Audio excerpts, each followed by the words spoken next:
राज्याचे मुख्यमंत्री आहेत आणि आम्ही त्यांच्या निवासस्थानाजवळ एक उपक्रम, धार्मिक उपक्रम हिंदुत्वाचा करतो आहोत. राज्याचे मुख्यमंत्री म्हणून आम्ही त्यांना निमंत्रण दिलेलं आहे. त्याहीपैकी एक रामभक्त म्हणून आणि राम जन्मभूमी आंदोलनात त्यांचा सहभाग तेव्हा होता. या कारणानं आम्ही त्यांना आमच्या उद्याच्या रामरक्षा आंदोलनात सहभागी होण्याचं निमंत्रण दिलं. त्याचबरोबर आम्ही आज सरसंघ चालक, परमपूज्य सरसंघ चालक मोहनराव भागवतजी यांना सुद्धा आज आम्ही निमंत्रण पाठवलेलं आहे. नागपूरमध्ये आल्यावर ह्या ज्या प्रमुख व्यक्ती आहेत, हिंदुत्वाच्या दृष्टीनं अतिमहत्वाच्या जी व्यक्तिमत्व आहेत, आम्ही त्या सगळ्यांना आदरपूर्वक निमंत्रण देण्याचा प्रयत्न करत आहे. पुढील 1.5 महिन्यात केंद्रात आणि सरसंघ चालकांनी जर इथे येणं जमत नसेल तर त्यांनी त्यांचा प्रतिनिधी पाठवावा अशी आम्ही त्यांना विनंती केलेली आहे. शिवाय या भागातले सर्व आमदार आहेत विविध पक्षांचे, मग भारतीय जनता पक्षाचे असतील किंवा अन्य पक्षांचे काही नेते असतील, आम्ही त्यांनाही आमंत्रित केलेलं आहे. उद्या शिवसेना पक्षप्रमुख उद्धव ठाकरे इथे 11:30 वाजता येतील. त्यांच्या काही भेटीगाठी आहेत इथे आणि 4 वाजता ते रामनगर येथील राम मंदिराकडे रवाना होतील आणि विदर्भातल्या विविध भागातून कार्यकर्ते, रामभक्त, शिवसैनिक इथे उपस्थित राहतील. तुम्ही मुख्यमंत्र्यांना जे पत्र लिहिलेलं त्याला भाजपने आता प्रत्युत्तर दिलेलं आहे. नितेश राणे असतील किंवा इकडे संदीप जोशी असेल, त्यांनी म्हटलेलं आहे की तुम्ही मुख्यमंत्र्यांना निमंत्रण देणं हा राजकीय विनोद आहे. अजिबात नाही. कसं काय राजकीय विनोद असेल? मला काय, तुम्ही कोणाची नावं घेताय, त्यांनी काय रिॲक्शन दिले आहेत हे माहीत नाही. राज्याचे मुख्यमंत्री हे काय एका पक्षाचे नसतात, ते संपूर्ण महाराष्ट्राचे असतात. आणि तुम्ही ज्यांची नावं घेतली आता, त्यांच्यापेक्षा अधिक काळ आम्ही देवेंद्र फडणवीस यांच्याबरोबर काम केलेलं आहे. आमचे जरी आता मार्ग वेगळे झाले असले तरी त्यांच्यापेक्षा जास्त काळ, 25 वर्ष सलग आम्ही भारतीय जनता पक्षाबरोबर काम केलेलं आहे, देवेंद्रजींबरोबर काम केलेलं आहे. तेव्हा त्यांनी अशा प्रकारे प्रतिक्रिया देणं हाच मूर्खपणा है. सर, मोहन भागवत जी को निवेदन किया है इसमें शामिल होने के लिए या उनके प्रतिनिधियों को निमंत्रित किया है, क्या पत्र में जिक्र किया है आपने? बात ऐसी है भाई साहब कि हम नागपुर में अगर हमारा कार्यक्रम हिंदुत्व का कर रहे हैं तो नागपुर में राष्ट्रीय स्वयंसेवक संघ का मुख्यालय है. उस नाते नागपुर ये हिंदुत्व की एक उपराजधानी या राजधानी है, हिंदुत्व की भी राजधानी है. सरसंघ चालक के बारे में हमेशा हमारे मन में एक आदर रहा है, चाहे बाला साहब देवरे जी रहे, चाहे उनके बाद उनके पहले वाले, सभी के साथ थोड़े बहुत मतभेद होते हैं, लेकिन परम पूज्य हमेशा रहे.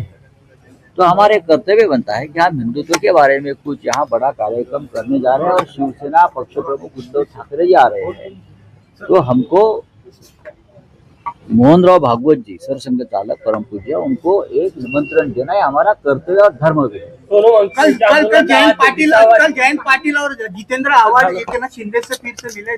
3 दिन में ये दूसरी मुलाकात है क्या? देखो, अभी कल ये लोग जिसका आपने नाम लिया और रामदास आठवले जी को मिलेंगे तो आप क्या कहेंगे? वो आठवले जी के पार्टी में जा रहे हैं.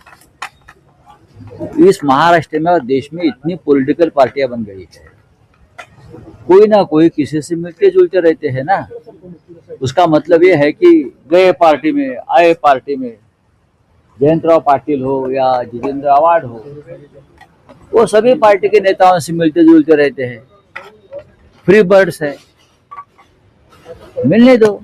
सर, कांग्रेस अध्यक्ष ने प्रधानमंत्री को चिट्ठी लिखी है कि सेशन से पहले ऑल पार्टी मीटिंग बुलाई जाए जिसमें परिसीमन पर विस्तृत चर्चा होनी चाहिए. परिसीमन पे चर्चा होनी चाहिए. खड़गे साहब ने जो प्रधानमंत्री जी को पत्र लिखा है, अगर आप पढ़े तो उसमें क्लियर लिखा है कि ये जो मुद्दा है ये देश के लिए, देश के एकता के लिए बहुत महत्वपूर्ण है. उसके ऊपर सभी पार्टियों के साथ सलाह मशवरा होना चाहिए और हम उनसे सहमत हैं। प्रधानमंत्री आज 25,000 करोड़ का लोकार्पण करने वाले हैं। सोनम वांगचुक के आंदोलन का 20वां दिवस है।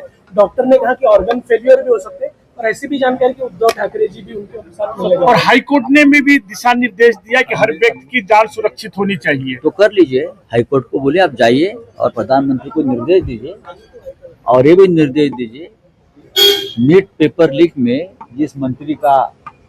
जिस मंत्री की जिम्मेदारी है उनका इस्तीफा लेकर ये अनशन छुड़वा दीजिए। हाईकोर्ट और सुप्रीम कोर्ट की बात अगर हमारी सरकार मान ली थी तो देश का पूरा चरित्र बदल जाता। अब दूसरी बात है, 20 दिन हो रहे हैं सोनम वांगचुक जी के अनशन को। वहाँ और एक लड़की बैठी है जिसका नाम है 20 साल की लड़की भी उनके साथ अनशन कर रही है। उनकी तो परिस्थिति बहुत गंभीर है। ऑर्गन फेलियर की बात अगर आप करते हो तो कोई या ये रिपोर्ट प्रधानमंत्री तक नहीं जा रही है? क्या ये रिपोर्ट गृह मंत्री तक नहीं जा रही है?